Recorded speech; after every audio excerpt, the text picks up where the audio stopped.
used hypnosis to help those who twitch in their sleep, especially while dreaming about playing sports. That's a very interesting one. That's such a specific question. Twitch in their sleep because normal. of, do you remember what part of the brain it is? Twitching in there? No, I don't.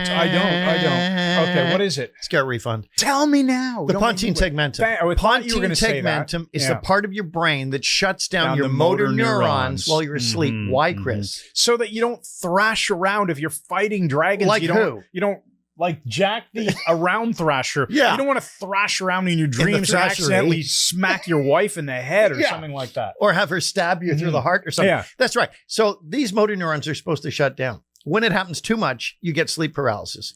When it happens insufficiently, the person will twitch. Typically, when though, you're falling asleep is when the twitching happens. The twitching happens in a hypnagogic state as you begin to go into because the pontine tegmentum has not completely shut down. And what happens is that's when you typically dream that you trip or fall on a step or something and twitch and wake up. Yeah. I would suggest recognize that this is normal, and maybe through direct suggestion, you can reinforce the fact that this becomes a thing of the past. Absolutely. If it is problematic. In fact, I would reframe this during the hypnotherapy or whatever, that the twitching is also concomitant with usually having conscious thoughts that when you come out, like when you twitch and you kind of wake yourself up, you realize that what you were just thinking was the beginning of a dream. It didn't make any conscious sense. You couldn't explain this in a normal world.